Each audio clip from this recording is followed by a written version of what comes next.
Maria Kathleen Nicole Arbuban, nakatira sa Block 2, Lot 78, Bulacan Meadows. Ang palayaw ko ay Nicole. Ako ay 6 na taong gulang.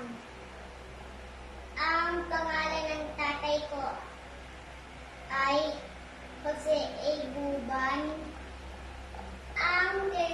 Ang trabaho niya ay isang engineer.